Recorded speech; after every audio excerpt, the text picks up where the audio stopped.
Hola, buenas noches. Bienvenidos nuevamente a este espacio en el que queremos conversar, charlar sobre temas importantes para la sociedad.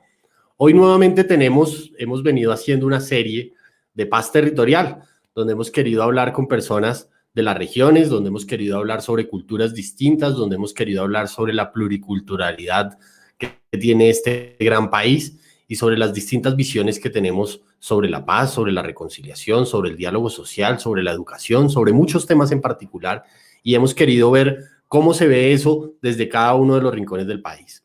Hemos tenido una serie sobre la costa Caribe, hemos tenido, hace 8 días tuvimos uno sobre el norte de Santander, y hoy hablaremos del sur del país, hoy hablaremos sobre Nariño. Recuerden que este es el espacio de Recapacitando, un espacio en el que queremos conversar, charlar y ver diferentes visiones, ver diferentes perspectivas sobre qué hay que hacer en este país para mejorar, digamos, encontrar esa reconciliación, esa paz y el diálogo que tanto hemos buscado durante tantos años. Hoy es 1 de mayo del año 2021. No puede uno dejar de hablar del Día Internacional del Trabajo. El trabajo, sobre todo llamar la atención sobre el trabajo no remunerado, que me parece importante hacer un poco reflexión sobre este tema, y es que el trabajo no remunerado es un trabajo invisible, sobre todo el que infortunadamente hacen las mujeres en el hogar. Nosotros los hombres tenemos que ponernos la camiseta y entender que esto no es una cosa de mujeres, no es una cosa invisible, no es una cosa menor, es una cosa que todos tenemos que hacer, porque el trabajo no remunerado también es trabajo y también implica unas necesidades, implica tiempo, implica esfuerzo, implica muchas cosas, y para todos es importante que hagamos reflexión sobre ese tema. Hoy tenemos invitada a Lisset Carvajal. Lisset es abogada y máster en gobernanza y derechos humanos, y digamos, nos va a contar hoy la perspectiva de la paz territorial desde Nariño, desde el departamento del sur del país, tan bonito, tan bueno, particular, digámoslo así, y veremos cómo ella nos va contando hoy de qué se trata todo esto y cómo eso nos puede llevar a entender un poco más la construcción de paz en este país. Lisset, buenas noches, bienvenida, muchas gracias por tomarte el tiempo para acompañarnos en esta noche.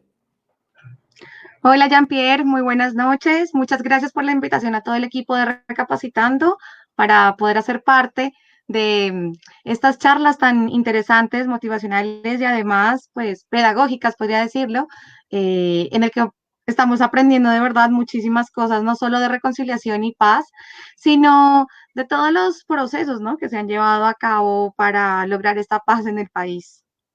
Súper importante eso, súper importante tener en cuenta que esto no es, primero, no es un espacio académico, segundo, no es un espacio formal, este es un espacio en el que queremos charlar con la gente. Como tú y yo nos hemos tomado tintos 10.000 veces arreglando el país, pues hagámoslo aquí en Facebook a ver si la gente nos ve y nos oye, y de pronto alguien dice, oiga, qué interesante lo que dicen estos tipos, y eso es chévere para precisamente que todos nosotros pongamos nuestro grano de arena para la construcción de paz de este país. Cuéntanos un poquito de ti. Bueno, Jean-Pierre, te cuento, yo soy abogada. Bueno, nada, primero soy nariñense, soy pastusa, orgullosamente pastusa. Nací al pie del volcán hace ya 35 años. Soy abogada, soy especialista en derecho contractual, en derecho administrativo y máster en gobernanza y derechos humanos de la Universidad Autónoma de Madrid. En este momento, y bueno, ya hace bastante tiempo trabajo en la reparación a las víctimas del conflicto armado. Sí, tuvimos la fortuna de coincidir ahí en el trabajo con víctimas del conflicto armado, que yo creo que es uno de los trabajos más hermosos que hay en este país, una cosa que de verdad, infortunadamente, no tiene la visibilidad que debería tener, pero un trabajo muy bonito, y en el que, digamos, allí nos conocimos y pudimos entender un poco todas las dinámicas tan complejas de este país. Y quisiera arrancar proponiéndote que nos cuentes algo del departamento de Nariño. Bueno, claro que sí. Empecemos entonces. Quiero iniciar diciendo que el departamento de Nariño, una extensión territorial gigante, vamos desde el mar hasta el Galeras. El departamento, bueno, está ubicado al sur de Colombia, colindante con la República del Ecuador. Es un sitio majestuoso en toda su extensión, con una gran y valiente historia, multiétnico, pluricultural. Es un territorio de grandes paisajes donde el verde es de todos los colores. Creo que tú has tenido la oportunidad de viajar a Nariño y has podido conocer, ¿cierto? Afortunadamente, sí. Bien, bueno, Nariño tiene 64 municipios, 230 corregimientos y la capital es San Juan de Pasto o solo Pasto. Y bueno, lastimosamente todavía creo que muchas personas en todo el territorio nacional lo confunden cuando nos preguntan de qué parte de Pasto. Entonces, bueno, nosotros pues Pasto, la capital de Nariño. Te puedo decir que Pasto, bueno, no, Nariño como tal, es una tierra de gente buena, luchadora, trabajadora y muy, muy inteligente. Somos nacidos de las tribus indígenas, de los Quillacingas, de los Indaguas, de los Nulpes, los Tumacos, en la costa pacífica, y bueno, ocupaban toda la zona del Valle de Atriz en época precolombina. El departamento tiene muchas historias que contar y la mayoría pues son conocidas por todos nuestros oyentes, creo, que el Carnaval de Blancos y Negros en Pasto, que fue declarado Patrimonio Cultural Inmaterial de la Humanidad por la UNESCO en el 2009, la Iglesia de las Lajas, que hace 5 años el famoso periódico londinense The Telegraph promovió un concurso entre todos sus lectores para elegir los templos religiosos más bellos del mundo y Las Lajas quedó en primer lugar. Ah, no Este es sabía, llamado el milagro de Dios interesantísimo. sobre el abismo. Eh, Maravilloso, invitadísimos a todos los oyentes a que conozcan Las Lajas. También se encuentra la Laguna de la Cocha, que es un punto energético de Colombia, está el Morro de Tumaco, también tenemos el volcán Galeras, bueno, y que por cierto no está solito, en Nariño tenemos 5 volcanes, ¿sabes? Está el Chiles, el Cumbal, el Azufral, el Galeras en Pasto y el Doña Juana. Bueno, pero hoy, sin embargo, para esta charla quiero imprimirle valor a la historia del departamento y la historia no tan conocida, que es también de radical importancia en nuestras raíces y que definen realmente a un pueblo sufrido, pero bastante luchador y muy resiliente. Y pues que con su alegría ha logrado encontrar varias salidas en caminos perdidos. Bueno, eh, quiero contarles que en 1904 se creó el departamento de Nariño como una segregación del Cauca. Eh, Antes nosotros hacíamos parte de lo que era el Ecuador, pero ya para el virreinato de la Nueva Granada, según el mapa, pues ya hacemos parte de lo que es Colombia. Y Pasto Nariño siempre le fue fiel a España durante la campaña independentista y fuimos atacados, humillados y masacrados por tal razón. Y desde entonces surge el rumor de que la mujer o el hombre nariñense es tonto por no querer la libertad plasmada por Bolívar y pues la autonomía nacional que esto conllevaba. Entonces, me voy a tomar pues un par de minutos también para explicar rápidamente las razones de mi gente para que tengan como una versión más clara de los hechos y el por qué Pasto no quería independizarse, Nariño, mejor dicho. Pues Bolívar sabía bien que Pasto, y por su difícil geografía que la rodeaba, pues que era un escollo complejo para sus intenciones de llevar su campaña independentista hacia las poblaciones debajo de la línea del Ecuador. Entonces, realmente los pastusos en 1814 no tenían la más mínima intención de independizarse del Reino de España, pues porque ellos decían que se sentían satisfechos con sus leyes, con sus gobiernos, con sus usos, con sus costumbres. Y pues realmente Pasto no solo era fiel al bando realista, sino que defendía con determinación al rey español y a la religión católica. Ellos vivían felices como estaban, celebraban el nacimiento de un rey, tenían las oportunidades de un trabajo digno como región agrícola. Bueno, entonces cuando empieza la idea de la independencia, la primera pregunta que se hacían los pastusos es, ¿de qué nos estamos independizando? Entonces, de España y de sus abusos económicos. Entonces, bueno, ok, pero pues, ¿qué sigue después? ¿Cuál es el plan de sostenibilidad de la nueva república? ¿Cómo manejarían el gobierno, no? Entonces, la respuesta siempre como de Nariño, que estaba en ese momento, de Antonio Nariño, el general que estaba en ese momento allá, era que nos independizamos para no pagar más impuestos, pero pues realmente las tropas republicanas eran tan crueles y los asesinatos eran lo que se veía venir. Entonces, pues digamos que esta negación de los pastusos no le gustó mucho al general Antonio Nariño y lo amenazó al pueblo nariñense, por no subordinarse a esta campaña independentista. Entonces, bueno, aquí empieza el rumor de que los pastusos son tontos. Luego esto ya llega a oídos de Bolívar y se ordena por parte de este pues un plan genocida, el mayor ordenado por Bolívar, Y sabes, Jean-Pierre, aquí quiero citar textualmente una carta de Simón Bolívar a Francisco de Paula Santander en 1825, y decía que los pastusos debían ser aniquilados y sus mujeres e hijos transportados a otra parte, dando a aquel país una colonia militar. De otro modo, Colombia se acordará de los pastusos cuando haya el menor alboroto o embarazo, aun cuando sea de aquí a 100 años, porque jamás se olvidarán de nuestros estragos, aunque demasiados merecidos. Entonces, bueno, los días de horror que vivió la población pastusa fueron obra de tropas patrióticas bajo el mando del mariscal de Ayacucho, Antonio José Sucre, en ese momento, por órdenes directas de Bolívar. ¿Y qué pasa?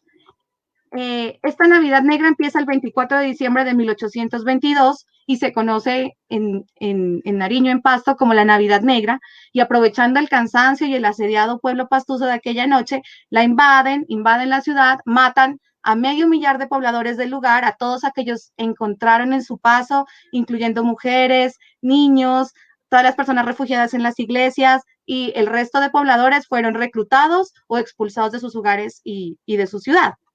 Y pues bueno, todo esto se puede leer en documentos públicos y por tradición oral, pues se trata de un episodio de violencia que no ocurrió en ninguna otra parte de la Nueva Granada, únicamente en Nariño, en Pasto. Es Por súper eso pues se quedó dentro de la interesante. identidad cultural y esta historia se queda dentro de la identidad cultural del pueblo pastuso. Y además es súper interesante porque, digamos, nosotros los que no conocemos esta historia o no sabemos nada de la idiosincrasia del pueblo nariñense, pues nos hemos criado con la cultura popular de que el pastuso es medio tonto y entonces no sé qué. Y cuando uno llega allá encuentra una cosa completamente distinta a lo que uno espera encontrar. Uno espera encontrar esto que le han enseñado, digamos, tradicionalmente, y cuando llega y encuentra este tipo de historias, por ejemplo, en las que uno podría decir, ok, pero esto tiene una razón de ser y una razón de ser que es bien importante y todo el mundo debería saberla. Esto no se lo enseñan a uno en el colegio y deberían enseñarlo en el colegio. Pero Claro, además jamás, jamás lo enseñan encuentras una porque gente Bolívar que es es el libertador. maravillosa, una gente que es súper amable, súper querida, súper inteligente, súper dada a ayudar a los demás. Digamos que nosotros los cachacos tenemos fama de odiosos en el mundo porque nosotros no somos tan amables y tan queridos, pero lo que tú encuentras allá es todo lo contrario. Uno encuentra gente súper querida, súper amable. Ven, ¿qué necesitas? ¿En qué te ayudo? Desde el señor que lo recoge a uno en el taxi, desde el señor de la tienda, todo el mundo es súper querido. Y entonces, digamos que para uno que trae todos sus prejuicios detrás, pues ya es un primer choque que lo coge a uno y lo golpea durísimo, porque uno dice, oye, un momento, esto no es lo que yo pensaba, esto no es lo que yo tenía en la cabeza. Y ahí quisiera irlo anudando para preguntarte, ¿qué hace distinto al nariñense del resto del país? ¿Qué los hace diferentes? Porque son así, porque son tan chéveres. Bueno, realmente el nariñense yo lo puedo definir como un trabajador incansable. ¿Sabes? Como dice el himno del departamento, el trabajo es su bandera. Somos ciudadanos inteligentes, capaces de luchar, de armas tomar por defender lo propio. Somos personas que atesoramos mucho a la familia y guardamos las costumbres, que además nos enorgullecen. O sea, nosotros somos muy orgullosos de nuestras raíces y de nuestra historia. En Nariño se crece en la sabiduría de nuestros ancestros, se respeta la Pachamama y se grita siempre alegría en el carnaval. Eh, los pastuzos bebemos en la misma copa la alegría y la amargura. Podemos hacer música de nuestro llanto al mismo tiempo que nos podemos reír de nuestra música. Tomamos en serio los chistes y también hacemos chistes de lo serio. Cada inicio de año celebramos con antifaces, serpentinas, talco, colores, todo en el carnaval de blancos y negros. Gritamos a chichay, a chichucas, que viva Pasto carajo, hasta ya quedarnos sin voz. Así somos y nos entendemos en nuestra propia poesía, podría decirlo. Y bueno, realmente es que lo que opinen los demás para nosotros es un chiste pastuso. Pues. De Esto yo acuerdo, creo de que es lo que acuerdo. hace diferente al nariñense del resto, porque nuestra historia y nuestra tradición oral, pues nos lo han enseñado. Y una de las cosas que más me llamó a mí la atención cuando tuve la oportunidad de conocer Nariño es esa capacidad que tienen de echar chistes pastusos. Y uno apenas echan Total. el primer chiste, uno dice, uy, no, un momento, ¿cómo así? ¿Pero por qué? ¿Qué están haciendo? ¿Sí? Pero claro, son súper alegres, se pueden burlar de ellos mismos sin ningún problema, no tienen ninguna discusión con esto. y esas son cosas muy, muy interesantes para ver allí. Pero ahora que tú tocabas el tema de, digamos, de la distribución territorial de Nariño, hay una cosa que a mí me llama mucho la atención y es que uno fácilmente puede encontrar la cordillera. Pasto es, yo no tengo ni idea a qué altura está Pasto, pero Pasto es una cosa altísima, o Muy cerca de las Ipiales, estrellas, sí. o Ipiales, que está por allá en el frío más terrible, pero al mismo tiempo puede encontrar Tumaco, la costa pacífica, y encontrar, y me pregunto yo, ¿hay diferencias culturales ahí? O sea, ¿son distintos el tipo de la cordillera, el tipo andino, al tipo de la costa? Claro, bueno, por supuesto, o sea, empezando porque tenemos orígenes diferentes. Yo te comentaba al inicio de esta charla que ahí habitó la tribu Tumaco, ¿cierto? Y de ahí su nombre. Y pues nosotros pertenecemos a diferentes regiones naturales, pues todas iguales de hermosas y con sus bellezas particulares. En Nariño tú encuentras desde playas hasta montañas, volcanes, la cordillera de los Andes y más. El estilo de vida costero, digámoslo así, en Tumaco, pues es diferente al de la región andina, por el suelo, por el clima, igual nos permite realizar diferentes actividades que nos definen día tras día y conforman la vida misma. Podemos hablar también de que la gastronomía, la música, la biodiversidad incluso. La costa pacífica nariñense cuenta con inmensas playas y manglares que son un auténtico paraíso costero, pues ya además de que poseen la mayor biodiversidad por metro cuadrado de la tierra.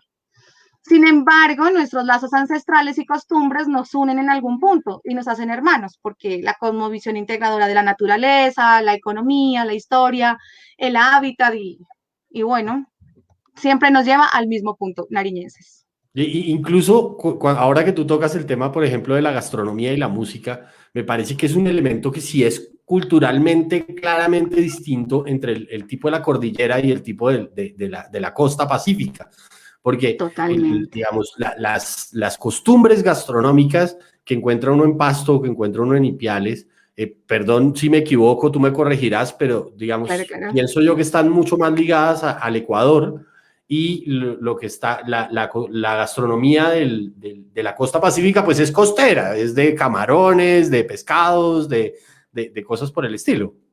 Así es, ¿no? Tal cual, tal cual. La gastronomía es totalmente diferente. Y bueno, en Tumaco puedes encontrar una variedad de comida de mar exquisita y luego te vas más al centro y ya vas a encontrar otro tipo de comida y bueno, más al sur, ya en Ipiales, colindando con Ecuador, otro tipo de comida totalmente diferente. Eso Y, y, es ya, así. y, y tú mencionabas el tema de la música, y ahí yo voy a contar una anécdota personal, y es que Dale. cuando yo fui por primera vez a Pasto, me llamó muchísimo la atención el tema de la música andina. La música andina personalmente siempre me ha gustado, me ha parecido una cosa maravillosa, pero me llamó la atención encontrar, y perdónenme la ignorancia, pero no recuerdo en este momento el nombre, unos lugares donde se escucha música andina y se toma trago y se va de rumba. ¿Cómo se llama? Es un sitio, es Se una llaman cosa las peñas. maravillosa. ¿Cómo se Sí, sí, llama? sí, sí. Las peñas. Las Peñas Bar. Peñas. Y Es se una toma cosa guayusa. espectacular. Y se toma agua de guayusa, Y se toma agua de guayusa y puede que es una estar uno bebida ahí. caliente. No, Sí, es tal una cual. cosa espectacular. Es una cosa buenísima, buenísima, que eso, digamos, aquí en el centro del país, a pesar de que nosotros también estamos en la cordillera y también nos creemos andinos y etcétera, etcétera, no tenemos. No, no, nosotros, pues a mí me gusta la música andina, pero es una cosa que uno escucha en el ámbito privado, en su casa, en algún lugar, pero no, allá se hacen lugares públicos y hay un lugar para ir Ay, a escuchar música andina y para irse de rumba con los amigos. Eso a mí personalmente me pareció maravilloso, pareció una cosa del otro mundo que yo no, pues no había visto nunca en ningún otro lugar y ahí me parece muy interesante. Pero hablando de todas estas maravillas y de todas estas cosas de Nariño, pues tenemos que hablar también de la historia de Colombia, y la historia de Colombia necesariamente está ligada a eso que tú mencionabas ahora, la violencia desde la mismísima independencia hasta nuestros días. Y entonces quisiera preguntarte por algo que transversaliza todas las historias en este país, y es el conflicto armado. ¿Cómo funciona o cómo se vive el conflicto o cómo se ha vivido el conflicto armado específicamente en Nariño? bueno, sí. Ya empezamos con las historias tristes, ahora sí. Bueno, realmente el departamento de Nariño se involucra en el escenario del conflicto armado en los años 80, con la presencia de los grupos guerrilleros de las FARC y el ELN. Nariño ha sido desde el principio una zona muy azotada por la violencia. Pues para empezar a contextualizar, pues puedo decir que Nariño es una de las regiones más aisladas y por tal razón, pues de mayor abandono del país. ¿Por qué? Es históricamente aislada por la falta de vías de comunicación. Yo creo que hasta nuestros días es bastante deficiente. Nosotros tenemos la Panamericana que nos conecta Pasto, Popayán, bueno, Cali y ahí ya con el resto de Colombia. Pero si esta vía tiene algún inconveniente, se cierra cuando hay estas protestas por los indígenas del Cauca, esta vía se cierra, pues Pasto queda desconectado. Y Nariño como tal queda desconectado. Entonces, a pesar de que tiene una ubicación estratégica, y me refiero a ubicación estratégica porque tiene la confluencia del Pacífico, la cordillera de los Andes, la frontera internacional, tiene también acceso a comercio y así como fácil conexión con la Amazonía, pues ahí también se ve bastante desigualdad con el departamento. Lastimosamente hay población muy pobre, población indigente, las necesidades básicas insatisfechas en muchas partes del territorio. Si más, pues no sé, más adelante te contaré sobre lo que pasa en el Alto Mira. Poblaciones cercanas a Tumaco, hay mucho desempleo, falta de oportunidades y lastimosamente la debilidad institucional pues ha hecho que, bueno, la marginalidad que tiene Nariño con relación al resto del país ha llevado a que se den las condiciones perfectas para que el departamento sea de los mejores escenarios que tiene la violencia y el asentamiento de grupos armados ilegales. Bueno, y también hay que resaltar, ¿no? Que el clima ha sido encontrado fantástico para el cultivo de sustancias ilícitas y para el narcotráfico. Y esto ya sabes que genera dinero fugaz, dinero en el que han encontrado la salida para sobrevivir a toda la falta de atención gubernamental. Y bueno, el narcotráfico es lo que impulsa la presencia de los grupos armados, que además de verse financiados en parte por este, han usado pues los mismos corredores del tráfico de drogas para el de armas. Digamos, hay cosas muy interesantes para ver allí en Nariño, como el caso de Policarpa. Policarpa es un municipio de 18.000 habitantes, donde 10.000 están en el registro único de víctimas. Esto es una cosa que de verdad uno no puede tener en la cabeza. O sea, es una cosa donde todo un municipio completo ha sido victimizado. O sea, esto es una cosa que de verdad a veces a nosotros nos cuesta creer, pero es entender un poco, como tú dices, que va llegando un montón de cosas, van apareciendo el cóctel perfecto para que todos los grupos al margen de la ley empiecen a aparecer allí y empiecen a encontrar unas cosas que de verdad no tienen ningún sentido. ¿Cómo es posible que en este país exista un municipio donde todo el municipio ha sido victimizado? O sea, esto son cosas pero absurdas, y lo peor es que uno va encontrando que va, digamos, va apareciendo en el camino algunas soluciones, pero esas soluciones a veces son muy temporales, a veces, y al final lo que sigue reproduciéndose este sistema en el que sigue existiendo el conflicto y siguen alimentándose allí los grupos ilegales. Yampi, y es que imagínate que, bueno, Nariño, entre los años 70 y 80, era tomada como una guarida por los grupos ilegales, porque era un sitio medianamente tranquilo, donde ellos podían pasar desapercibidos, podríamos decirlo. Ellos con sus cultivos ilícitos hacían y deshacían.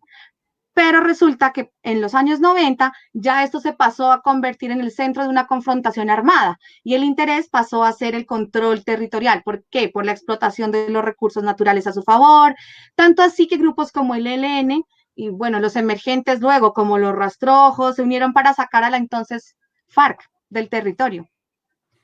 Claro, la disputa por el control del territorio en Nariño es impresionante, precisamente porque como existe ese cóctel perfecto, pues todos quieren estar ahí, todos quieren estar en ese lugar porque está la facilidad a la costa, porque está la facilidad del clima, porque está la facilidad de eso que tú dices de que no hay vías. Entonces como no hay vías, pues la institucionalidad no llega, y entonces eso dificulta un montón las cosas. Era perfecto para ellos. Además, imagínate, Yampi, de lo que hablabas también antes de Policarpa, había presencia de grupos armados en 23 municipios de 64. Es decir, más de la tercera parte tenía presencia de guerrilla. Y no solo eran las FARC, también estaba el ELN y los paramilitares. Y entonces ellos lo que hicieron fue dividir el departamento por líneas invisibles. Entonces, ¿qué hicieron? Las FARC tenían un control sobre Piedemonte, el curso de los ríos más importantes y los cultivos de coca. Luego el ELN estaba en algunas zonas de amapoleras sobre la cordillera y las autodefensas habían ganado terreno sobre una ancha franja costera, donde se ubicaban todos los laboratorios de procesamiento de coca y los puertos de salida del producto terminado. O sea, todo estaba dividido para que entonces ellos tuvieran su trabajo, por decirlo así, en el territorio nacional, agobiando a todos los habitantes nariñenses, a toda la población. En el 96, de hecho, tras un ataque de la guerrilla en el municipio de Puerres, ya dejó un saldo de 35 soldados muertos y ahí la violencia se agudiza. Y luego, en el 97 ocurre en Nariño, que es muy conocido por todos los colombianos, el ataque a la base militar de Patascoy, en el cerro, pues que lleva su mismo nombre, el Cerro de Patascoy. Y ahí ya empiezan las desapariciones forzosas, bueno, y los demás hechos victimizantes que ocurren en este país. Y bueno, recuerdo que en ese momento secuestraron a 18 soldados para empezar a jugar con la figura del intercambio humanitario. Sí, digamos que ahí para la memoria colectiva uno puede hablar del soldado, ay, se me escapó el apellido del soldado, el caminante, el profe Moncayo. El el profesor Moncayo, que sí, el caminante. Exactamente. Él se Digamos que fue a caminar desde Sandoná hasta Bogotá solicitándole al gobierno que por el rescate de su hijo que estaba secuestrado, precisamente que fue secuestrado en el Cerro de Patascoy. En la toma de Patascoy, exactamente, sí, precisamente. Ese digamos que es el que nosotros todos los colombianos tenemos en la memoria porque recordamos la caminata del profesor Moncayo desde Sandoná hasta Bogotá. Sin embargo, yo quisiera llamar la atención sobre que el conflicto armado claramente, digamos, ha atravesado todas las estructuras de la sociedad colombiana, ha atravesado toda la cultura, ha atravesado toda la historia, digamos, difícilmente uno encuentra en este país un departamento, un municipio, un lugar donde la violencia no haya atravesado, digamos, la historia y la cultura de este país. Pero también hay que decir que no sé si esto es políticamente correcto, pero entre el abandono estatal y la violencia hace que las comunidades generen ciertas habilidades y ciertas resiliencias propias para determinar la solución a los problemas. Y entonces las comunidades han tenido que organizarse de alguna manera y han tenido que buscar la manera de crear escenarios de diálogo, de reconciliación, de paz, etcétera. Y allí entonces yo quisiera preguntarte, ¿qué elementos culturales crees tú que hay entre los nariñenses que facilitan esas cosas, que facilitan la paz, el diálogo, la reconciliación? Bueno, la cultura de paz propicia que los conflictos pues no se resuelvan de forma violenta y es lo que tú acabas de decir, ¿no? Lo que se busca.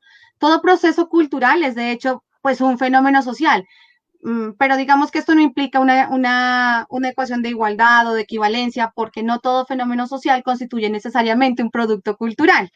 Digamos que mi tierra ha pasado por mucho, sin embargo, en su zozobra, en medio de cultivos ilícitos, narcotráfico, armas, pobreza, Nariño es un constructor de paz.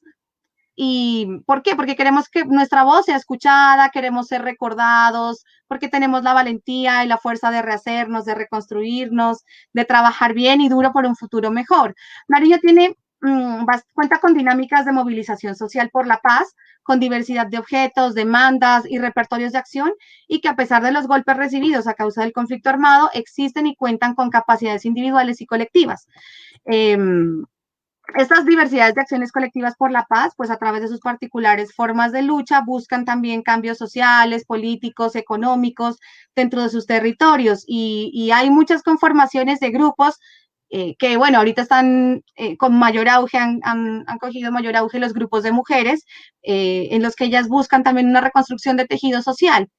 Como, digamos, las desmovilizadas han armado grupos de mujeres para hacer cosas, ¿cómo lo digo? Para hacer cursos, talleres en donde ellas se cuentan sus historias, lo que ha pasado y tratan de apoyarse y evitar que pues vuelvan a vivir situaciones como de violencia generada, pero por el conflicto armado.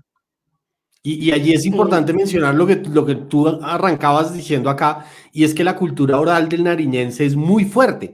Entonces, cuando uno encuentra estos proyectos que digamos que van en busca de la paz, de la reconciliación, del diálogo social, es muy fácil encontrar en Nariño proyectos que tienen que ver con esto, con la cultura oral, con mucho de lo que se dice, con mucho de lo que se habla, que a veces el conflicto armado ha hecho eso, lo que ha hecho es silenciar las voces de muchas personas, silenciar, no dejar hablar de algunos temas, no dejar hablar de algunas cosas. Y para el nariñense es súper importante hablar, es súper importante comentar, contar, transmitir su conocimiento, su cultura, y eso, digamos, se ve reflejado claramente cuando uno quiere buscar un poquito, quiere estudiar un poquito sobre los procesos de reconciliación, de diálogo y de paz, de construcción de paz que hay allí.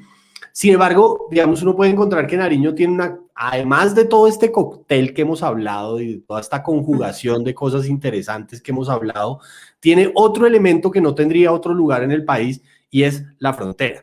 La frontera hace además que tenga un elemento adicional para bien o para mal. Eso, digamos, tiene muchos tintes. Hace 8 días estábamos hablando con Carmen Adriana que nos contaba de Norte de Santander y cómo la frontera con Venezuela pues en los 80s era para un lado, ahora es para el otro y tienen, digamos, unas connotaciones también culturales y también interesantes.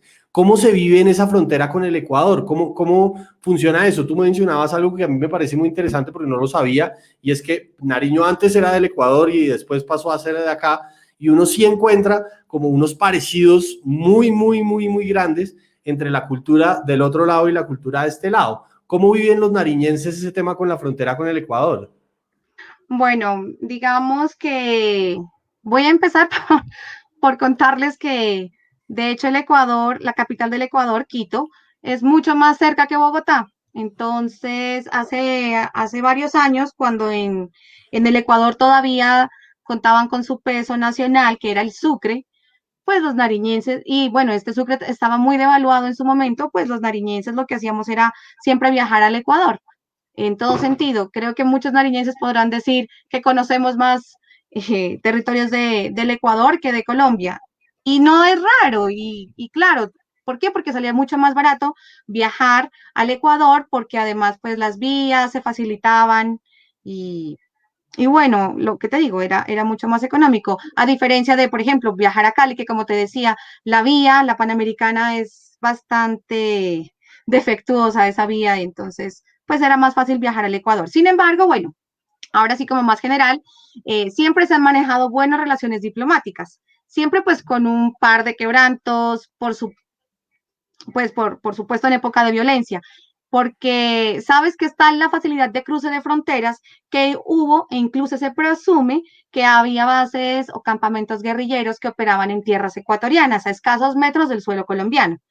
El ejemplo más recordado es el bombardeo para dar de baja a Raúl Reyes, que eso no fue hace muchos años, tras lo cual sí se rompieron las relaciones diplomáticas con ese país, pues por la violación del espacio aéreo.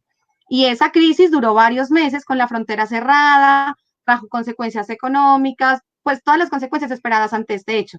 Y a pesar de que Colombia disculpó su actuar en el Plan Colombia y la IRA, que era la iniciativa regional andina, pues siempre hubo ese quebranto con el Ecuador. Bueno, y asimismo la militarización colombiana por parte de Estados Unidos, que en el acuerdo del gobierno colombiano con el gobierno de W. Bush, que le ha generado al país también grandes tensiones con los países vecinos.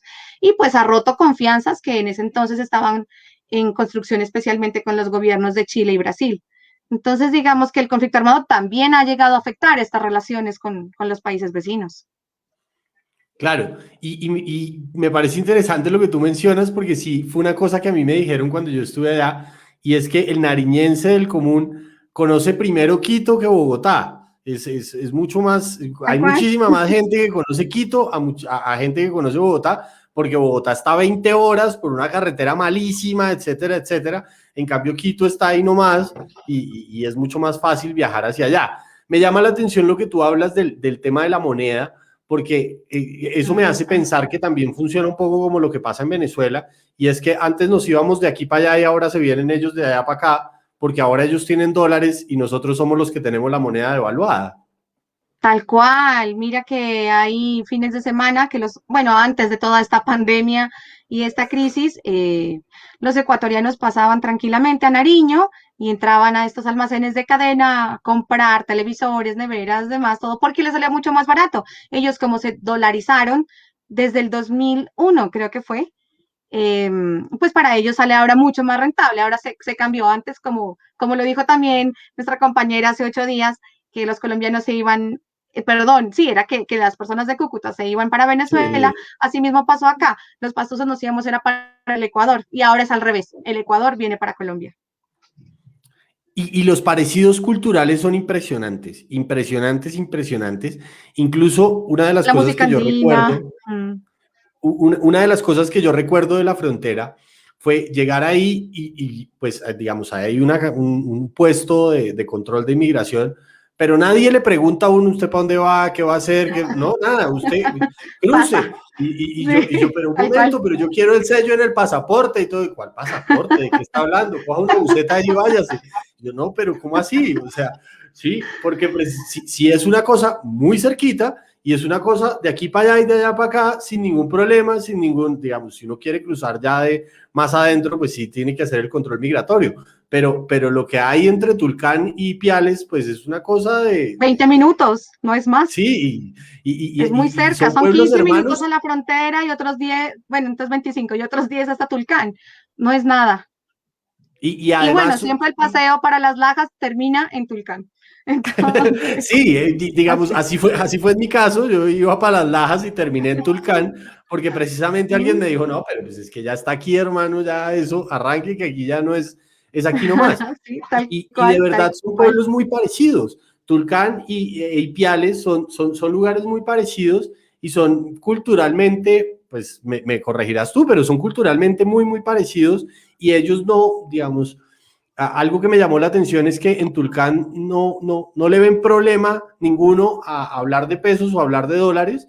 Ellos, ¿cuánto, ¿cuánto vale el bus? Mm. No, que el bus vale un cuarto Tienen de dólar precio en pesos, o 2.000 pesos. precio en Y dólares. manejan las dos monedas sin ningún problema. Tal cual, así es, así es. Y claro, como estamos tan cerca a la frontera, entonces pues no les viene nada mal recibir cualquier tipo de moneda y pues cambiarlo en la frontera a su conveniencia. Claro, no, es una cosa maravillosa porque de verdad encuentra uno allí unos lugares comunes, unos lugares de hermandad que son bien interesantes para ver en la frontera. Nosotros los que no vivimos en la frontera, los del centro del país, tenemos la idea de que las fronteras son unos muros en donde de aquí para allá es una cosa y de allá para acá es otra, y resulta que las fronteras no son de esa manera, las fronteras son algo un poco más de matices grises que van deslizándose de ahí para adelante donde uno va encontrando parecidos culturales un montón, como lo vimos con Venezuela o como lo podemos ver en este caso con Ecuador. Allí va a encontrar uno cosas muy, muy, muy interesantes alrededor de eso.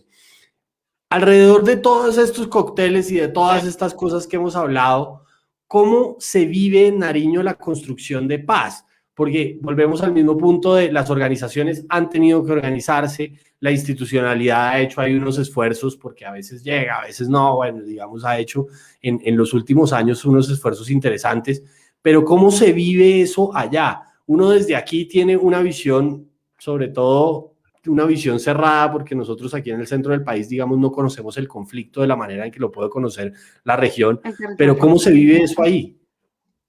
Bueno, digamos, Jampi, que la complejidad del conflicto armado y los hechos asociados a este, como el narcotráfico y la violencia criminal, ha llevado a activar fuerzas sociales que se movilizan, demandando del gobierno nacional y de los grupos en confrontación el cese del conflicto armado, la reivindicación de los derechos vulnerados, el respeto por la vida, la dignidad de las personas y la justicia social. En Nariño, digamos que se identifica una amplia experiencia de movilización social, que se convierte en fuerzas sociales activas y propositivas en escenarios de posconflicto. A pesar de los factores que afectan a todo nuestro departamento y no solo de carácter estructural, sino también como coyuntural e histórico, como ya les he hablado, que es como la ubicación también estratégica, la marginalidad, la pobreza, la debilidad de las instituciones estatales, la demora en la implementación de los acuerdos de paz, que también ha afectado mucho al Nuestro departamento siempre ha contado con experiencias de construcción territorial de paz. Por ejemplo, existe la Agenda de Paz Nariño, las mujeres nariñenses por la paz, la Minga por la paz de Nariño, el macizo joven constructor de paz. Te hablo de esta parte muy bonita que se llama la Agenda de Paz Nariño, y este es un ejercicio territorial de paz e innovación social y es de origen ciudadano y participativo, en donde más de 5.000 nariñenses participaron activamente en 62 diálogos municipales y 40 diálogos sectoriales. Se contó con una altísima participación de mujeres, jóvenes y grupos étnicos. Esta agenda de Paz Nariño permitió abrir espacios de discusión, diálogo, intercambio de experiencias y de propuestas de mujeres sobre la construcción de paz, quienes contribuyeron todos desde una visión política incluyente y diferencial de toda la toma de decisiones, fortaleciendo las capacidades de liderazgo en todas las iniciativas de paz. Lo de Mujeres Nariñenses por la Paz. Esto es un colectivo de mujeres a favor de la salida negociada al conflicto armado colombiano. Pues se autodenominan nariñenses, sin embargo, su radio de acción se concentra en la ciudad de Pasto, es en Pasto. Y esta cuenta con el apoyo de la Organización Nacional de Mujeres por la Paz. Entre sus objetivos se encuentra generar procesos de empoderamiento social, en particular, pues, de las mujeres frente a los acuerdos de paz, lo que te comentaba, desarrollar actividades pedagógicas sobre los derechos humanos, construcción de paz, hacen acompañamiento al proceso de implementación de los acuerdos, también al acompañamiento a las mesas de negociación con el ELN, ellas ejercen veeduría ciudadana, la implementación de los acuerdos, tejen redes de apoyo a los procesos de paz, bueno, y además del tema ambiental también, el cuidado de la naturaleza, generan investigación para fortalecer la memoria histórica, y bueno, estas cosas, estos grupos bastante fuertes en la región. Sí, digamos que pues Nariño está lleno, lleno, lleno de expresiones culturales. De verdad en Nariño puede decir que levanta una piedra y aparece un acto cultural, una expresión cultural en alguna parte. Es impresionante. Y eso, digamos, facilita que las expresiones nacidas de las organizaciones de base sean mucho más fáciles. Eso hace que se organicen mucho más fáciles. Ellos ya tienen mucha experiencia en organizarse, en crear iniciativas, en crear herramientas, en crear escenarios, y eso ayuda un montón, y por eso también uno puede encontrar muchas experiencias de construcción de paz allí, incluso experiencias de reconciliación muy interesantes. ¿Conoces tú alguna que nos puedas contar? Bueno, sí, de hecho conocí una hace poco, bueno, no la conocí de primera mano, pero me la contaron y me pareció una historia increíble. Resulta que es un proceso de fortalecimiento y de empoderamiento comunitario con la erradicación de cultivos ilícitos. Y esto fue con el pueblo Inga en Aponte, que es un municipio del Tablón de Gómez, en Nariño. Estos eran un pueblo de 2.000 habitantes. No habían más personas nacidas ahí y pues del territorio Inga como tal, pero había más de 30.000 narcotraficantes. Era una comunidad permeada por los actores armados, y en este caso ellos me contaban el Frente 29 de las FARC, y la misma comunidad decidió hacer un proceso de erradicación voluntaria de la amapola. Entonces lo que hicieron fue un proceso de gobernanza, de fortalecimiento de autonomía, y las mismas familias, de hecho las mujeres lideresas, se comprometieron a erradicar la amapola de su territorio, porque ellas sabían que erradicando la amapola se acababa un poco el conflicto y estos pues narcotraficantes y grupos armados ilegales iban a perder interés en ese territorio. Este es el único proceso de erradicación exitoso en Nariño. Los demás pues han sido temporales y luego se vuelven más fuertes, pero este proceso lleva ya 10 años y en 10 años Aponte decidió que no más amapola, no más, y ahora son 2.000 personas que no permiten cultivos ilícitos en su territorio.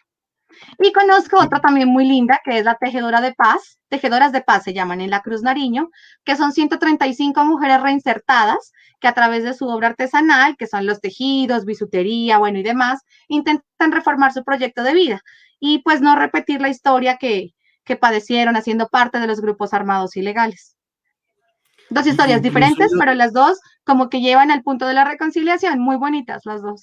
Interesantes también. Incluso yo también tengo una anécdota personal ahí con el tema de la reconciliación en Nariño, y es que alguna vez, no sé si Diego Sevilla nos está viendo y nos está escuchando, pero alguna vez tuvimos que ir a Nariño por invitación de la ERN precisamente a conocer una experiencia de reconciliación que se estaba desarrollando allí.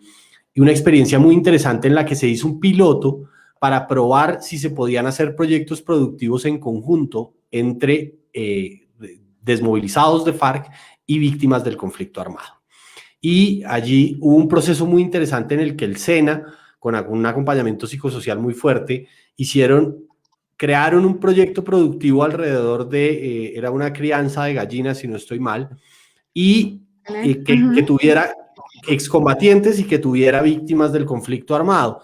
Y al final lograron crear un proyecto productivo donde las víctimas y los excombatientes trabajaban de la mano en el mismo proyecto. Esto era una cosa súper interesante que se venía trabajando allí. Fue un piloto, no supe después qué pasó con eso, pero digamos, nosotros estuvimos allí en la graduación de ese proyecto productivo cuando ya estaba andando, cuando ya estaba funcionando, porque además la institucionalidad también fue muy fuerte allí. Recuerdo que el ICBF les dijo, yo les compro los huevos y ustedes háganle, trabajen, hagan, y yo les compro todos los huevos que produzcan. Una cosa muy, muy bonita y muy interesante, porque esto juega con la reconciliación, juega con el perdón, juega con el diálogo, juega con un montón de cosas súper interesantes que podían desarrollarse allí. Y digamos que Nariño fue ese piloto porque precisamente las características de su población facilitaban que esos procesos ocurrieran de esa manera.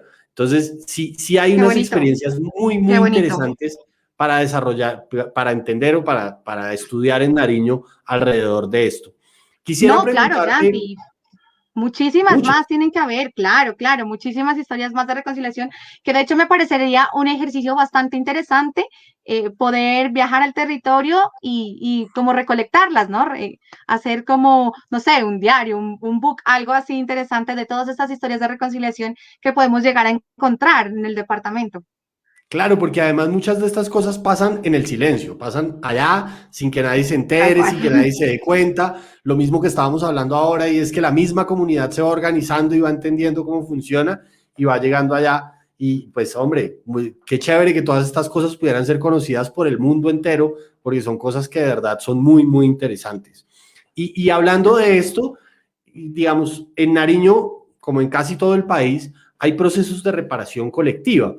Y quisiera preguntarte por un caso en particular, que es el de Alto Mira y Frontera en Tumaco, porque hemos hablado mucho de la región andina y hablemos un poquito de la costa, hablemos un poquito de la costa y qué es lo que pasa en Alto Mira y Frontera. Bueno, esta historia de Alto Mira y Frontera también es bastante interesante y sé que nos va a tocar bastante porque, bueno, el primer plan de eso nos llena de mucho orgullo y de mucha alegría que se cristalice un plan de reparación colectiva para una comunidad afro. Mira que el Consejo Comunitario de Altamira y Frontera es un territorio colectivo, en su mayoría pues conformado por población afrocolombiana. Es un territorio que carece de todo, Yampi. Cuando digo de todo me refiero a agua potable, luz, educación, salud. Hay una capacidad institucional muy limitada, con decir que hasta la señal del celular es limitada. Y bueno, a este territorio llega la violencia por la explotación de los cultivos ilícitos.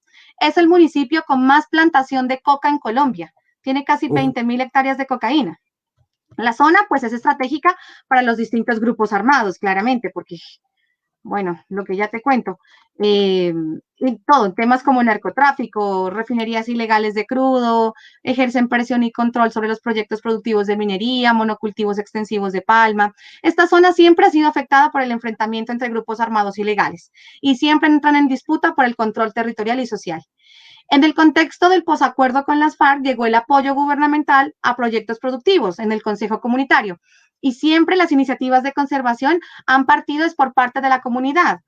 Sin embargo, como Altamira ha sido catalogado como zona roja, no se visibilizan ni viabilizan estos proyectos.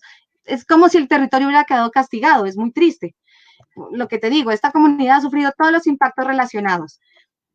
Y de hecho hay una dinámica reciente de confrontación armada en la zona rural y tuvo un impacto humanitario significativo.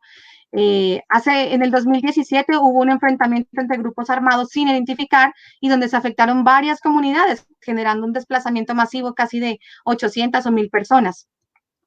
Sin embargo, en el 2019 ya se validó por consenso con la comunidad. Son casi 49 líderes que hacen parte de este territorio de Altamira. Y bueno, entre ellos, pues validaron un documento de caracterización del daño con el fin de formular un primer plan integral para reparación colectiva. Y bueno, en este documento se encuentran los daños atribuidos por las prácticas, pues a las prácticas colectivas, formas de organización y relacionamiento, proyecto colectivo, territorio de comunidades rurales, urbanas, étnicas. También solicitaron un capítulo que describiera el daño ocasionado a las mujeres, a los niños, pues niñas, adolescentes, personas con discapacidad, con el fin de que se tengan en cuenta al momento de formular las medidas de reparación. Y lo bonito es que en marzo de 2021, o sea, hace 2 meses, un mes y medio ahorita, bueno, la unidad a las víctimas realizó la protocolización del Plan Integral de Reparación Colectiva del Consejo Comunitario Bajo Mira y Frontera en Tumaco, y es el primer sujeto étnico en cumplir esta etapa en el departamento de Nariño. En este espacio se socializaron las medidas de reparación, de las cuales 7 son de restitución, 2 de garantías de no repetición, 2 de satisfacción, 1 de indemnización y 4 de implementación, para un total de 16 medidas para este Consejo Comunitario, pues que está dividido por comunidades. No, qué interesante. Súper, súper, súper. Ojalá, digamos, uno pudiera después ver cómo funciona y si efectivamente se logró hacer todas las cosas que quedaron plasmadas allí. Dios quiera que Infortunadamente así se nos sea. va acabando el tiempo.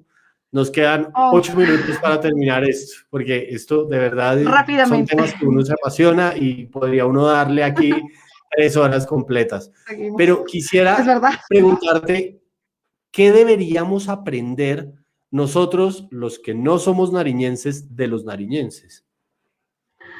Bueno, yo creo que todo. Bueno, no. Nariño, Nariño realmente es un lugar de encuentro, es un lugar de paz y reconciliación. Como hemos visto, pues, y como les he contado, la historia nos ha dado un trato bastante fuerte, nos han hecho sufrir, pero la gente continúa siendo resiliente, sigue siendo trabajadora, sigue siendo luchadora y siempre con su mejor sonrisa intenta reconstruirse día a día y seguir adelante. Yo no quiero hablar ni de malos ni de buenos gobiernos y todo lo que ha pasado porque no es políticamente correcto, como lo dijimos, pero yo sé que el nariñense tiene la capacidad de salir adelante y de luchar por lo que quiere y rehacerse las veces que sea necesario para obtener lo que realmente anhela, y más como pueblo, como unidos. Eso yo creo que es una cosa que todos deberíamos aprender. El nariñense es muy solidario con el otro y se juntan muy fácil, logran muy fácil crear espacios donde puedan trabajar juntos y eso creo que para nosotros, por ejemplo, los del interior, es bien difícil. Para nosotros trabajar en conjunto con otras personas se nos complica. Eso en Nariño es, digamos, fácil, es una cosa que puede funcionar allí de manera sencilla. La última pregunta para terminar acá es desde tu experiencia personal, desde tu conocimiento, desde tu experiencia profesional, desde lo que tú has vivido, desde tu experiencia personal, bueno, todo esto, ¿qué recomendaciones podrías hacernos a todos los que queremos cambiar el mundo? Queremos hacer procesos de reconciliación, queremos hacer procesos de paz, queremos hacer procesos de diálogo, queremos educación, queremos hacer un montón de cosas y no sabemos qué hacer. Estamos como tanteando a ver qué nos inventamos. ¿Qué podrías recomendarnos tú para nosotros los que queremos cambiar el mundo? Bueno, pues, ¿qué podría recomendar? Yo creo que son muchas cosas, ¿no? Y que uno quisiera hacer y de todo, y a veces nos quedamos cortos, pero primero, nada, yo creo que parar la violencia. La violencia genera más violencia. Partamos de ahí. Segundo, pienso que conocer y reconocer su territorio, su cultura, sus valores y luchar por ello, defenderlo, amarlo y buscar formas para evitar más violencia. Tercero, no sé, yo creería que la creación de políticas públicas que ayuden a la ciudadanía como tal, eso pues sería perfecto y ayudaría. Y bueno, nada, pues Jampi, para finalizar, realmente me gustaría hacerlo con una frase que la voy a citar también textualmente, que es de nuestro poeta Aurelio Arturo Martínez, que dice, vi rebaños de nubes y mujeres más leves que esa brisa que me mece la siesta de los árboles. Pude ver, os lo juro, era en el bello sur. Maravilloso, buenísimo. Realmente es una región que hay que conocer, es gente que hay que conocer. todos en este país deberíamos ir a Nariño y conocer estas Invitadísimos, maravillosas invitadísimos culturas todos, que hay allí. Todos invitados invitadísimos, y tienen. no solo al carnaval, sino a que conozcan de verdad. Nariño tiene desde el mar hasta el Galeras, como lo dije desde el principio, tiene diferentes pisos térmicos, tiene todo, mar, playa, naturaleza, la laguna de la Cocha, mil cosas que hacer. Entonces, y bueno, y Muchísimas cosas que hay memoria por histórica, conocer allí. Claro. tal cual. Bueno, no me queda sino saludar a las personas que se tomaron su tiempo para escucharnos en el día de hoy. Muchísimas gracias a todos los que nos acompañaron, acompañar estos espacios un sábado a las 6 de la tarde. De verdad, muchísimas gracias por tomarse el tiempo. Quiero saludar a Ángela García, a Janet Ceballos, y un abrazo gigante para Janet y para las personas de La Paz Fútbol Club que también nos estuvieron acompañando, y que además invitarlos para que algún día nos acompañen también en este espacio y estén aquí con nosotros. Lisset, muchísimas gracias por acompañarnos, por tomarte tu tiempo y por contarnos estas cosas tan maravillosas de Nariño. No, gracias a ti, Jean-Pierre, y a todo el equipo de Recapacitando. La verdad que me emocioné muchísimo con la invitación y bueno, de verdad que este equipo me encanta, me encanta. Y además aquí tienes las puertas abiertas para cuando quieras venir con muchísimo gusto. No, Recordarles muchas a todos gracias. que si se perdieron este programa o esta charla interesantísima, la pueden encontrar en www.recapacitando.com. Estamos en las redes sociales, Facebook, Twitter e Instagram como @recapacitando. Muchísimas gracias a todos por su tiempo. Nos vemos dentro de 8 días con un nuevo espacio, con un nuevo tema. Que tengan buena noche. Gracias.